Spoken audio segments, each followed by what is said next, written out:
What is going on, guys? This is All Gaming with my review of Pupa episode 10. And this episode, it surprised me, but that's because it definitely wasn't as censored I thought it might be. Now I will say that there was definitely one part that was censored, when I really wish they didn't do that, because now I'm not sure what exactly Yume did to kill this guy. But I gotta say, it was definitely bloody and gory, which I definitely liked. This episode definitely gave a very creepy vibe, which I'm definitely digging. So the episode starts off with we see Yume walking and she like dropping blood. I'm guessing that what we first saw was an organ, but we see now that she's walking along looking for her brother, and we see that these other men, are now coming to the scene, and we just see all these soldiers. They are laid out in the most brutal way. We see some of them are like losing limbs and their body are just crushed, and it's just kind of crazy how one little girl can do all this. And we see that she like still in her human form, so clearly the monster has not come out yet, and yet she's doing all of this. So that right there is kind of crazy. And so now we see that like one of these men, they're actually still alive, and they grab the leg on somebody else and they ask for help. So I'm actually surprised that Yume here let somebody live, unless she didn't really want to kill them. But we see that she's holding something, and I'm going to take a guess here that it's a head, because we see like hair hanging down, and we see that the face is like clearly gone, so you could tell how much she's like eating already. But we see that she's like really hungry, and rather than like eating on these men, well, she's kind of eating on them, but she's like mainly killing them. And so she's like hungry, but she still wants to find her brother. So maybe she wants to eat on him, so that she wants to have to eat these people when she might as well, because they aren't gonna start coming after her. But we see that they're like they plan on surrounding her, and one man is like very bold enough to get kind of close to her.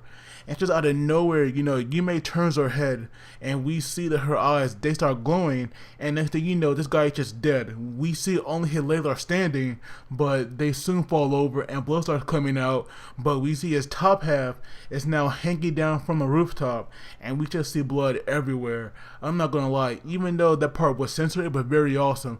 But I do wonder, how is she killing them? Maybe she's using, whatever's coming out her back. It could be sharp enough to like cut through somebody.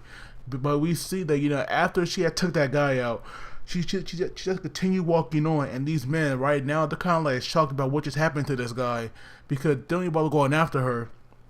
But we see now Githazu, he's now crawling on the ground. I'm guessing, he must be in a ton of pain, and his body is not fully done healing just yet.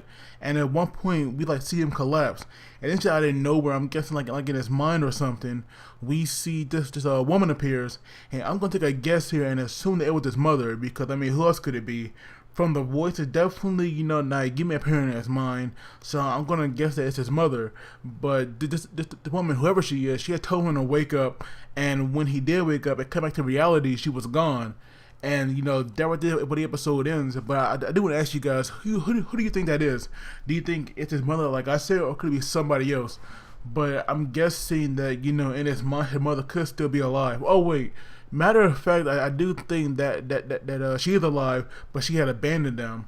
So I do wonder, why would he be thinking about his mother? But it's possible that, even though to him she was like bullying Yume and she abandoned them, he could still, love her. But like I said, this episode it was actually good, except for that one scene that it was censored. But overall, I definitely enjoyed it. I'm hoping that they keep it like this, where they don't really censor as much. So because that right there is what keeps this series rather good and interesting, and rather than them having censoring pointless things, which is kind of stupid, because this series is horror and gory and very very gory, so they should be showing everything. But like I said, good episode, but very solid. I am wondering who the woman is. Hopefully Githazu will comment on that in the next one. But as always, please do not forget to like the video and subscribe, because that really helps me out. And you guys take it easy, and I will see you all next time.